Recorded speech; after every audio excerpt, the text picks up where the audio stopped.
I'm a driver for a not-so-well-known delivery company based in a small town in southern USA. I deliver almost anywhere within a 25-mile radius of the city, and I'm one of only 8 drivers they employ. It's the only company of its name, so I'm not going to disclose it or the city name. We all drive big old vans in various states of disrepair and deliver to companies and homes, sometimes in suburbia, sometimes out in the middle of nowhere. This particular day, all of my deliveries happened to be in the latter. I'm still in training, so they reasoned it was a good way to get me acclimated to that kind of driving, make sure I could handle myself safely. I'm not so sure it could have gone any worse for me though. When you're out there on the open road for so long, on the back roads and dirt paths, you can become complacent, lethargic, overtired. All of these things are dangerous, let alone in combination like that. Especially for someone like me who's used to driving a small, 2-door Honda Civic and not a 10-foot tall screaming metal death trap. So, imagine yourself in my shoes. 15 to 30 minutes between homes for deliveries, 12 packages to deliver in a day as quickly as possible, and mostly tranquil back roads with little to no activity. You'd probably get some highway hypnosis, like I did. It was nearly nightfall at this point, and I only had 1.5 hours left to deliver everything and report back to the station. I passed a delivery stop about 3 miles back.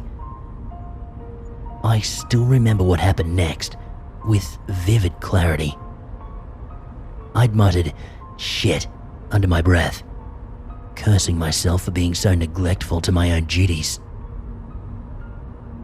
Suddenly, moments after snapping out of my stupor and cursing myself, a large figure slinked out of a tree line to my left and moved across the road in front of me. I screamed, panic and adrenaline now coursing through my body in a static shock that seemed to slow time around me.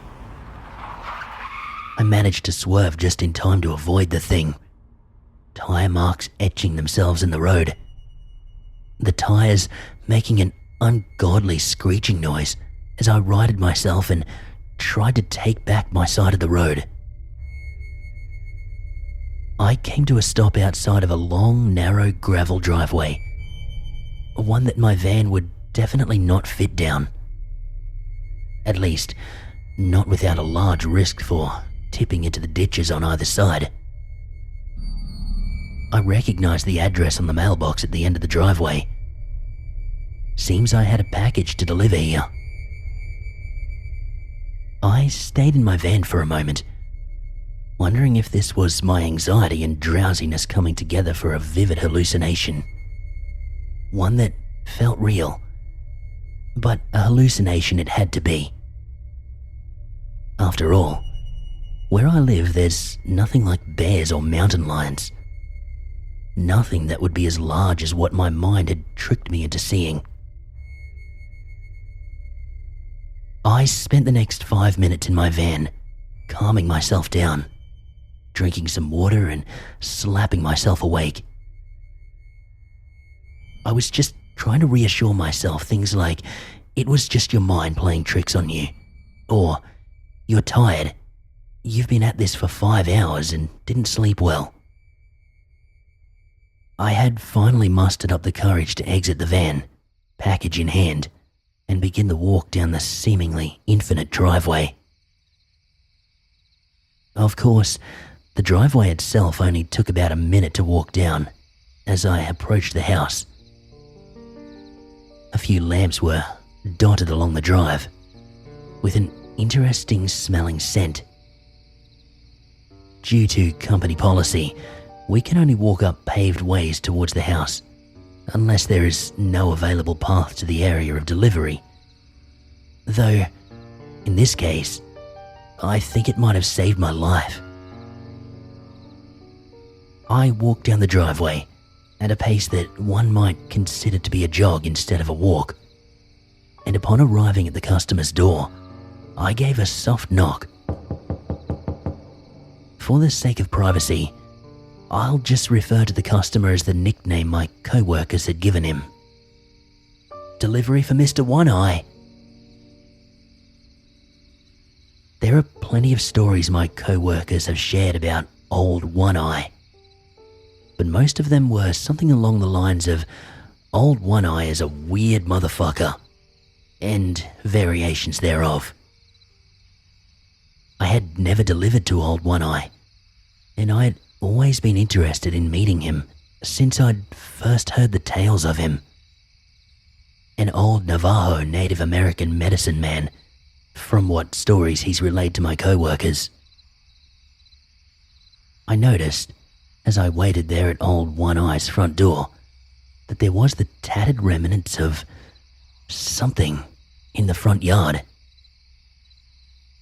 As best as I could tell in the low light, it was straw and splintered wooden logs. A shed in front of Old One-Eye's house, maybe. But why would he tear it down? I didn't think much of it after this, and I gave another knock. A little louder this time. Mr. One-Eye, I've got your package outside. Are you home?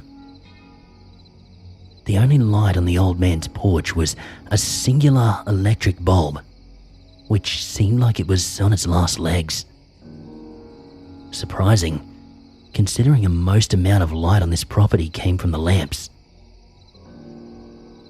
I noticed one, apparently unfueled, on the front porch. I knocked once more, apparently harder than I intended, as the door slowly creaked open. Mr. One-Eye, I'm with the delivery service. I didn't mean to open your door. I just kind of... All at once, a terrible stench assailed my nostrils.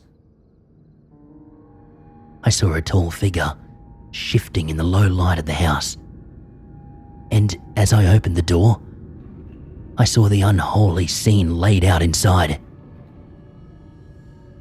I saw Old One-Eye, or more accurately, what used to be Old One-Eye. He looked as though he'd been mauled by something that wanted to do more than just harm or eat him. His living room had been torn to shreds. His clothes had been ripped off almost completely in the front, and his torso and face. Oh God. I cannot bear to describe it to you.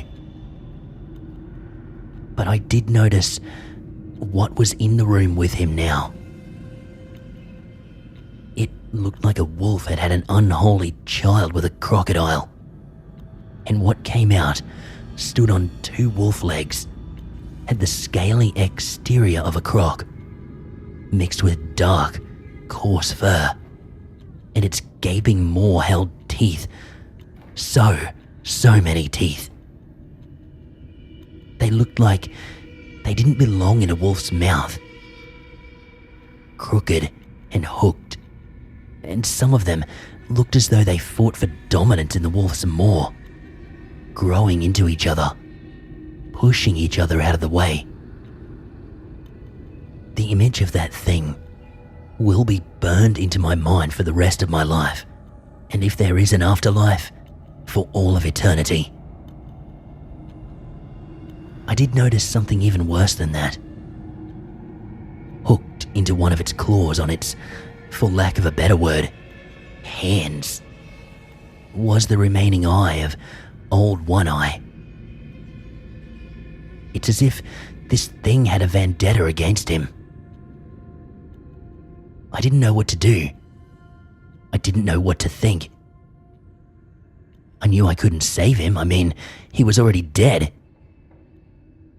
I thought, in that moment, I couldn't even save myself. I dropped the package and I ran, sprinting down the stairs from his door and down the walkway to the driveway, still bound to the rules of my company even in this life or death scenario. I heard a blood-curdling, almost deafening screech coming from behind me in old One-Eye's house. It sounded like a woman screaming for her life, a wolf howling, and the sound of metal scraping against metal all mixed into one awful, soul-shattering cry. I had made it to the driveway when I heard footsteps and the clacking of claws against the stone shortly behind me. I dove down on instinct, trying to curl myself into a ball to protect my vitals, and the impact of landing on the gravel not only cut me but knocked the breath out of me. I gasped for air as I lay there in the gravel, in pain and trying desperately to get some amount of oxygen into my now aching lungs. I had expected death, or the slow approach of a malevolent thing coming to take pleasure in my demise. But it never came. After a few moments of catching my breath and fearing for my life, I glanced up. It was there. Its unnatural presence looming just at the edge of my vision, where the walkway met the driveway. It came no closer. At first, I assumed it was just taking its time. Some sort of sick pleasure in stalking and killing me. But it never did. It just stood there. Sometimes pacing, sometimes lunging in my general direction, but never past the lanterns. The pain, the aches, the adrenaline wearing off, the knowledge that somehow, some way, I was safe. I suppose it overwhelmed me, and I blacked out. All I know is that the next thing I remember happening was waking up just before sunrise today. The sky opening up to light. My back and my neck were stiff as a board and sore beyond belief. I got up in a daze, as if a man possessed, grabbed one of the lamps near the driveway and went towards my van. I noticed that there were huge gash marks all across that van, and the passenger side window had been shattered. I inspected it a little more closely just to make sure whatever it was hadn't set up in there to ambush me. Once I made sure I was safe, I entered the driver's side door, and I sighed a breath I hadn't realized I was holding. The events of that day overwhelmed me, and I bawled like a baby in the car for some time. I'm not quite sure for how long. I checked my phone to see 15 missed calls from my boss. He could wait though, as I called the authorities to report the mauling of old One-Eye. I couldn't tell them that something almost as tall as my van and as unnatural as to seem from the gates of hell itself had mauled him. So I just told them that a starving coyote was what did it. They came around to the old man's home and questioned me, as I was the only witness, which looked bad on me, of course. But after witnessing the man's body and the state of my van, well, they knew no human could do something like this. They said it must have been a pack of coyotes, not just one, and I must not have remembered it right. I simply nodded my head, lying that I was in a haze and didn't remember much. They called my boss and explained the situation as well, and I told him that I'd call him personally again later.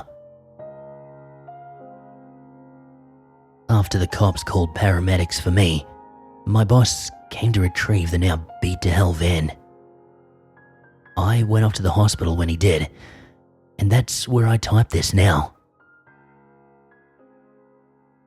I felt as though I should share this story because I could see the thing. When I close my eyes to sleep, it's there. When I look into a patch of darkness, it contorts to become the thing. I see it out of the corner of my eye. I know that it's coming for me. It remembers who I am. I think it remembered old One Eye too.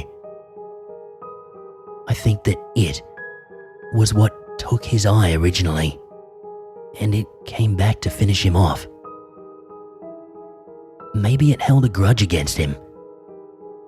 I don't know. I just know that I'm next. Every time I see it someplace, it becomes more vivid. Until just an hour ago, I was gazing outside the hospital window, and I noticed the tree line against the road shift as the sun began to set. I've lit the lamp, and the same interesting, soothing smell hit my nose. I'm safe for now, at least for a time. I don't know how long I will have until the lamp runs out and it has its chance to get me. I just need others to know about this thing, in case it comes after them too. The lamps are filled with ginseng, cactus flower, and garlic. I can't keep it at bay forever. I think I might just be prolonging the inevitable.